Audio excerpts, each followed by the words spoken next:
जंगल, यही ऑक्सीजन का एक स्रोत है, जहाँ से इस उड़ीसा में ऑक्सीजन की भरपूरी आती है। मतलब पेड़, जिस प्रकार हम जानते हैं कि पेड़ पौधे में बहुत ऑक्सीजन देते हैं, सो मैं बताना चाहती हूँ कि ये सिमलीपाल का जंगल है और ये बहुत ही फेमस है और ये जो है वो बहुत बड़ा है, बहुत बड़े क्षेत्रों में है और ये बहुत ही विशेष रीति से जाना जाता है। हालेलुया। इस जंगल के पास सिमलीपाल में हम प्रभु के वचनों को सुनने जा रहे हैं और हम देखेंगे कि प्रभु का वचन हमें बताता है। हम देखते हैं कि बहुत सारे लोग दुख तकलीफ़ों में अपना जीवन बिताते हैं। हो सकता है कोई ऐसा हो जिसकी नौकरी छूट गई हो, जिसके माता पिता का तलाक हुआ हो और अनेक ऐसी समस्याओं में लोग होकर गुजर रहे हो, परंतु उन्हें लग रहा है कि हमें ऐसा दुख, सबसे ज़्यादा दुखी हम हैं और हमारे जीवन में ऐसा दुख, ऐसी तकलीफ़ है जिसको हम बयां नहीं कर सकते। ऐसा लोग सोच रहे होंगे, लेकिन मैं आप लोगों को बताना चाहती हूँ, बाइबल में न्यायों की किताब 11 अध्याय में एक व्यक्ति के बारे में बताया जाता है जो कहना चाहिए एक वेश्या का पुत्र था और उसका पिता गिलाद नामक था और वो इफ्ता है।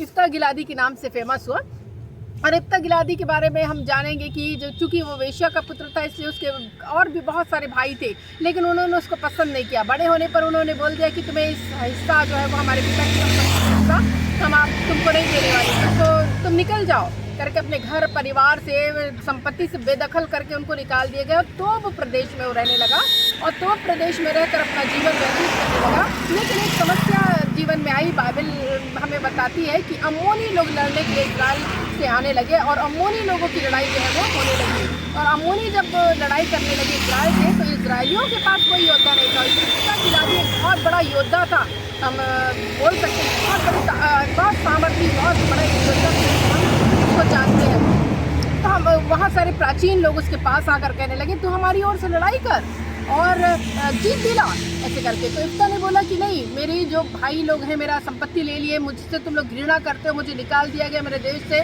मुझे इस प्रदेश में आकर रहने पड़ा, तुम लोग अब आए हो मेरे पास ऐसे करके। तब जब वो लोग आए मेरे पास तब जो है वो एक अच्छी बातें हुई। ये जो इफ्ता गिलादी था उसने परमेश्वर से प्रार्थना की, हे खुदा, हे परमेश्वर, तू मुझे शक्ति सामर्थ प्रदान करने वाला परमेश्वर है, तेरे सिवा मैं और जो है लड़ाई नहीं कर पाऊँगा, मेरे साथ रहेंगे तभी मैं जो है जीत प्राप्त करूँगा, इसलिए खुदा होने दे कि तू मेरे साथ रहना और मैं तुझे एक होम बलिदान चढ़ाऊँगा यदि मैं जीत गया तो। ऐसे करके परमेश्वर से उसने कमिटमेंट किया और बोल दिया कि जो भी मैं जीत कर जब मैं वापस लौटूँ अपने देश में इजराइल में, तो जो कोई भी पहले मेरा स्वागत करने के लिए आए उसको मैं होम बलि कर दूंगा, आपके लिए आपको बलिदान कर दूंगा। ऐसे करके उसने परमेश्वर से कमिटमेंट किया। हालेलुया। और अम्मोनी से लड़ने के लिए गया और प्रभु ने उसे जीत दिलाई और बड़ी खुशी के साथ, बड़े आनंद के साथ गाते बजाते हुए आया। हालेलुया। लेकिन हम देखते हैं कि जब वो आया उसकी इकलौती बेटी थी जो सबसे पहले डफ लेकर नाचती गाती अपने पिता को भेंट करने के लिए निकली, तो उसे नहीं मालूम था कि ये मेरा पिता ने ऐसा परमेश्वर से कमिटमेंट किया है और वो सबसे पहला जो है वो जाकर अपने पिता को जो है वो स्वागत किया उसने। लेकिन परमेश्वर का कमिटमेंट के अनुसार इफ्ता ने बोला था कि जो कोई पहले मुझे मेरा स्वागत करेगा उसको मैं होम बलि करूँगा। तो पहले जो उसका स्वागत करने के लिए आई उसकी बेटी थी जो इकलौती थी और जब उसने उसका स्वागत किया वो बोलने लगा, हाय बेटी, तूने तो मेरी कमर तोड़ दी। उसको अपना वादा, अपनी मन्नत याद आने लगी जो परमेश्वर ने प्रतिज्ञा की थी और उसने बोला कि हे खुदा, अब मैं क्या करूँ। लेकिन अपनी प्रतिज्ञा के अनुसार, परमेश्वर की वाचा के अनुसार उसने जो परमेश्वर से बांधी थी उसने अपनी बेटी को बलिदान किया। उसने बेटी ने कुछ महीने पर अपने पिता से रिक्वेस्ट मांगा कि मुझे अपनी सहेलियों के साथ घूमने दे ताकि मैं अपने कुंवारेपन पर रोज सकूं, क्योंकि वो कुंवारी थी, शादी भी नहीं हुई थी और फिर तब मुझे होम बलि कर देना परमेश्वर के लिए। उसने भी समर्पित कर दिया अपने आप को, ये सोच कर कि इतनी बड़ी जीत परमेश्वर ने हमको दी है, अम्मोनियों से विजय हमको प्रदान किया, तो मेरी भी मौत यदि होती है तो कभी खुदा को ग्रहण हो सके।